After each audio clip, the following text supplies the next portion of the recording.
Pour nous parler de toutes ces façons de passer à l'action, j'aimerais qu'on accueille sur scène Quentin Lehmann et Dali Lauzon-Vallière. On peut les applaudir encore. Merci.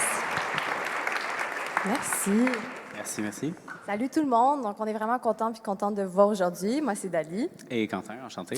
On voulait commencer avec une petite question assez simple. En fait, on voulait savoir si vous étiez déjà fait dire non, on peut pas changer vraiment les choses là, parce que c'est comme ça. Parce que c'est comme ça.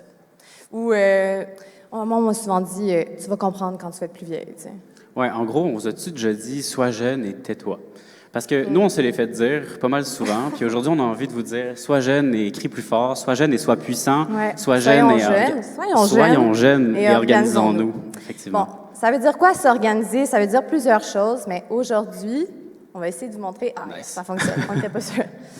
Donc, s'organiser, ça peut vouloir dire s'impliquer collectivement. Là. Vous l'avez vu tout à l'heure, s'impliquer collectivement, ça peut nous redonner une puissance. Ça paraît gros se mobiliser, mais on veut vous montrer aujourd'hui que c'est possible de le faire. Bien, effectivement, souvent, vous allez entendre parler d'activisme, de militantisme. Là, c'est des mots qui sont souvent utilisés, mais en gros, c'est juste des petits groupes de personnes qui identifient des injustices ou des problématiques chez eux ou ailleurs, puis qui ont vraiment envie de le changer, puis qui prennent les choses en main pour le faire.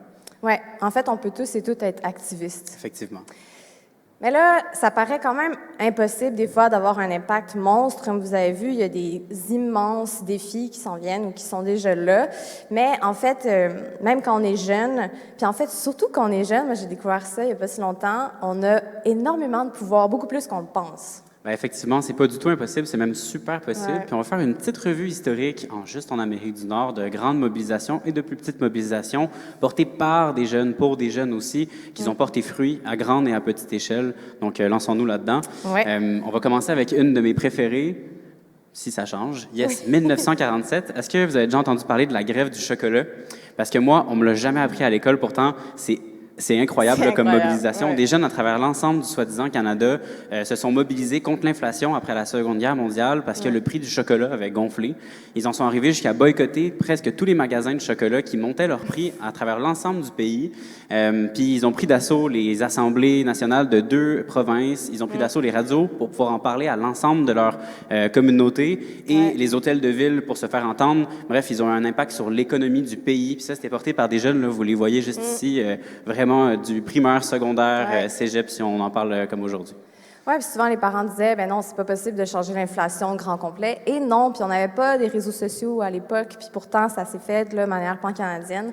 Donc on vous amène en 1960 des étudiants et étudiantes qui se mobilisaient contre la guerre du Vietnam. En fait, on voulait vous la présenter parce que c'est possible encore aujourd'hui de se mobiliser pour des injustices qui sont vécues ailleurs dans le monde, mais de le faire ici, en fait. Ben exactement, là, dans le même ordre d'idée, en 1978, on peut retourner en arrière d'une diapo? Yes. Donc, il y a eu des grandes mobilisations en Amérique du Nord aussi, en solidarité avec ce qui se passait en Afrique du Sud. Peut-être vous avez entendu parler de Nelson Mandela, qui est une figure là, vraiment de la lutte contre l'apartheid. Donc, en Amérique du Nord, il y a eu des mobilisations de boycott, des investissements et sanctions dans les universités et dans les écoles, là, vraiment pour porter la voix en solidarité avec l'Afrique du Sud, ce qui résonne énormément avec l'actualité aujourd'hui aussi. On peut faire des choses ici pour ce qui se passe à l'international, c'est aussi possible. Oui, absolument. On vous amène un peu plus tard, en 1999. Celle-là, je l'aime beaucoup. C'est la grève de l'école normale. En fait, il ne nous reste pas beaucoup de preuves d'archives, mais c'était des jeunes qui se sont mobilisés pour réavoir leur activité parascolaire qui avait été coupée due à des négociations très longues là, entre le gouvernement et les profs qui avaient besoin de meilleures conditions de vie. Donc, les profs ont dû malheureusement couper. Il fallait qu'ils trouvent des façons de se régénérer. Puis les élèves se sont pris à vouloir réavoir leur activité parascolaire, ont bloqué des ponts, des rues, se sont mobilisés dans les écoles. Et d'ailleurs, c'était François Legault qui était ministre de l'Éducation de l'époque. Je suis sûre qu'il s'en rappelle encore. Clairement, ils ont bloqué, je pense, 12 ponts. Là, on voit juste ici le pont Jacques-Cartier qui a été bloqué par des jeunes du secondaire aussi pour se faire entendre. Puis c'est à travers l'ensemble du soi-disant Québec que ça a été fait. Parlant de grandes mobilisations portées par des étudiants et étudiantes, là, peut-être que vous commencez à vous en rappeler de celle-là, les carrés rouges. Donc, la lutte, oui, exactement, là, ça a été porté par du monde ici, c'est sûr. Là. Donc, contre la hausse des frais de scolarité, pour la gratuité scolaire portée par des étudiants et étudiantes à la base aussi, là, vraiment un grand mouvement qui a fini par renverser le gouvernement en place, les libéraux. Donc, vraiment une grande mobilisation. Là. Si vous ne savez pas c'est quoi, demandez à vos profs ou vos parents, là, c'est clair qu'ils s'en rappellent. C'est sûr, moi je m'en rappelle encore. carré jaune que Ouais. tu me parles souvent. Celui-là, tu l'aimes beaucoup. Ben, je trouve ça intéressant à plus petite échelle. Là, Ouais. peut-être que vous en rappelez parce que c'est en 2019 aussi. Là, il y a des jeunes dans les écoles privées et publiques qui ont commencé à arborer le carré jaune pour s'opposer au code vestimentaire jugé sexiste et discriminatoire, surtout par les filles dans les écoles. Ça a eu une mobilisation qui a fait changer le code vestimentaire dans la majorité de vos écoles, j'en suis certain. Là, c'est Ouais. assez incroyable.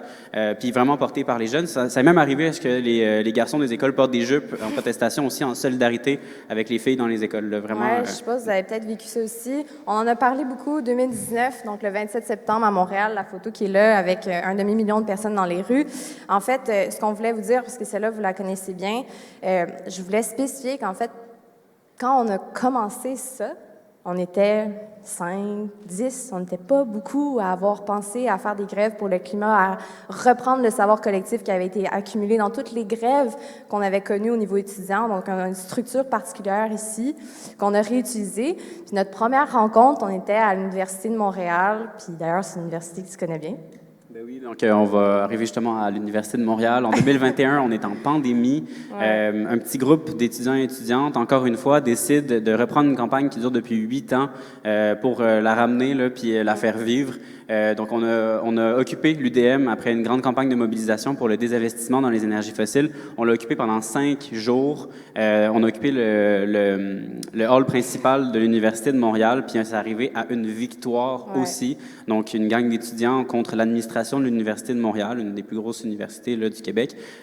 Puis on a eu gain de cause avec ça aussi. Puis ça s'est fait porter par l'ensemble de la communauté étudiants et étudiantes, encore une fois. Oui, avec des profs puis des membres de la direction aussi qui avaient aidé. Exactement. C'est vraiment super. En fait, ce qu'on voulait vous dire, là, c'est que c'est possible d'y faire, et pas qu'un peu. On a le pouvoir de changer les choses.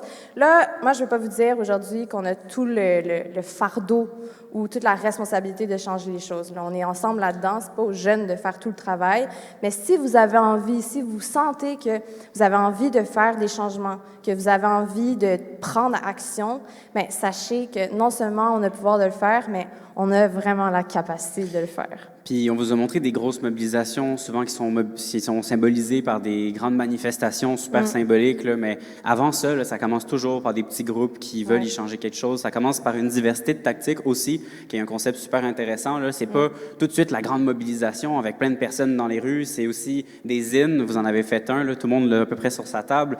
C'est des assemblées populaires étudiantes. C'est des forums. C'est des kiosques aussi dans les écoles. Donc, avant de se rendre à ces grandes mobilisations-là, il faut suivre des étapes. Puis parlant d'étapes, on va les faire un peu avec vous pour vous donner une idée de quoi ça ressemble. Bien, justement, là, tu me parlais tantôt, as-tu un exemple d'injustice qu'on pourrait vivre dans une école? Ben, OK. Imaginez le lundi, tout le monde revient à l'école après la belle fin de semaine que vous allez avoir. Puis on vous dit que le terrain de soccer ou le terrain que vous utilisez le plus à l'école va être remplacé par un parking parce que l'administration a décidé ainsi. Les profs sont même pas au courant, là. Ouais. OK, bien, si les profs sont pas au courant, que nous, on n'était pas au courant, on perd notre dernier espace vert, là, au final. Ouais. Moi, je sais pas pour vous, mais je serais un peu en colère. Je pense que je dois pas être la seule à le faire. Le premier réflexe que j'aurais, c'est de former un groupe, aller chercher du monde. Ben exactement. Là, au final, ça, c'est la première étape. Former un groupe solidaire de personnes qui ont envie de passer à l'action, de faire des choses ensemble, qui sont prêts à porter une mobilisation, justement. C'est vraiment la première étape de commencer par là. Puis, il faut commencer par le début. Allons demander aux responsables, donc allons demander à l'administration, hey, on peut-tu comme reconsidérer le projet parce qu'on veut pas de parking sur notre terrain de soccer, tu sais. Puis, en général, ça se peut que ça fonctionne. Pour ça qu'il faut commencer par là.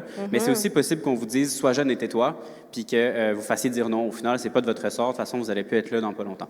Oui, j'avoue que si la direction avait dit oui, ce serait un peu bizarre d'avoir fait une mobilisation puis une grosse manif dans l'école pour rien. Ouais. Mais si jamais elle dit non, on vous conseille aussi de garder des preuves écrites, donc de savoir que, bel et bien, on avait eu un non. Donc, si jamais on se mobilise, que la direction ou une entreprise vous dit non, non, non, on avait toujours pensé reconsidérer. Non, non, non, non, non. On avait la preuve que non. D'ailleurs, tu l'avais vécu à l'Université de Montréal avec la direction. Là. Effectivement, donc toujours garder une preuve de ça. Puis ensuite, on rentre dans le point 3 juste ici. Avant de commencer à mobiliser, il faut savoir de quoi on parle, donc créer de l'expertise, c'est fondamental. Là, Internet est un super ami pour ça. Oui, donc, absolument. Mais tu sais, ça peut être aussi simple, ça peut être d'aller chercher de l'aide avec des profs. Par exemple, un prof en mathématiques qui pourrait calculer la hausse des GES à cause du parking, ou des profs d'éducation physique qui se verraient vraiment attristés de perdre une partie de leur terrain, ou bien, je sais pas moi, un prof en sciences qui pourrait dire non, non, les impacts environnementaux vont être immenses, donc on veut pas de parking ici. Ben exactement. Donc, aller chercher des personnes clés, mais aussi des groupes clés. Peut-être qu'à l'extérieur de votre école, il y a des personnes qui utilisent le terrain le soir. À l'intérieur, il y a peut-être des groupes étudiants aussi qui ont envie de se mobiliser là-dessus. Donc, au final, vous allez créer une communauté. Donc, le 5e point, ça passe aussi par souvent une pétition pour prendre le nom des personnes qui sont derrière vous, mais qui n'ont pas envie de se mobiliser à chaque jour. Donc, vous créez une communauté de personnes qui sont d'accord avec vous, qui soutiennent la cause que vous avez. Oui, puis ça peut être d'avoir un visuel aussi. Là, on a parlé des carrés rouges, des carrés jaunes, des ronds verts aussi en 2019. Je ne sais pas si vous en aviez, mais ça, c'est une belle façon de faire. Donc là, si je comprends bien, on a formé un groupe solide et prêt. On a demandé aux responsables de reconsidérer. Ils nous ont dit non, on a une preuve écrite. Donc là, on s'est mobilisé. On a de l'expertise pour dire ça ne fonctionne pas le parking, c'est pas bon pour personne. Puis on a une communauté qui est prête à dire non, non, non, on n'en veut vraiment pas de parking. On retourne voir la direction. On leur dit voici tout ce qu'on a. Est-ce que vous pouvez reconsidérer? Non. Non? Non, il y a tellement de pistes cyclables maintenant à Montréal, on peut plus se garer, là, le char, là, fait qu'on va devoir avoir un parking. Là. Puis de toute façon, les jeunes, je veux dire, vous allez plus être là dans pas longtemps là, à l'école. Fait que, Ben, moi, je sais pas ce que ça me fait, là, mais moi, quand j'entends ça, c'est vraiment là que j'ai envie de déranger et déranger légitimement. Ben oui, à partir de ce moment-là, en fait, vous êtes légitime de déranger. Puis là, ben, il suffit d'être créatif ou créative pour faire les actions. La diversité de tactiques, on en parlait tout à l'heure, pour faire changer les choses. Vous avez une communauté derrière vous qui vous donne cette légitimité-là aussi. Puis la légitimité, vous l'avez. Des fois, on a un sentiment d'imposteur quand on fait ce genre de mobilisation-là. Pourtant, ben, vous êtes les premiers placés pour pouvoir bien le faire aussi. Oui, puis avec tout ça, il y a une légitimité qui est là, puis le sentiment d'imposteur est moins grand aussi. T'sais. Exactement. Il y a quelque chose de transversal à toute bonne mobilisation. Puis vous le voyez juste au coin ici. C'est ce qu'on appelle le care, la bienveillance dans nos milieux militants. C'est de prendre soin de soi puis de prendre soin de son groupe. Ça, c'est fondamental. Toute mobilisation qui fonctionne à long terme fait du care. Oui, absolument. Tu sais, au final, si on réussit ou pas avec notre parking ou avec toute la crise climatique, c'est des gros enjeux. Donc, on a besoin de cultiver des relations qui sont là puis qui tiennent. Se mobiliser, si ça fait partie de notre quotidien, il faut que ça soit plaisant aussi, il faut que ça soit encourageant. Donc, moi, je vous dis, c'est une étape non seulement cruciale, mais c'est celle qui va nous rester, peu importe la victoire qu'on va avoir. C'est comme ça que Quentin et moi, on se connaît encore, qu'on est encore amis puis qu'on est devant vous aujourd'hui.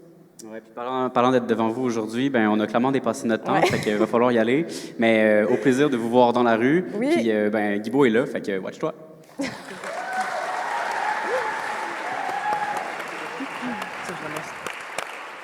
Merci, Quentin. Merci, Dali.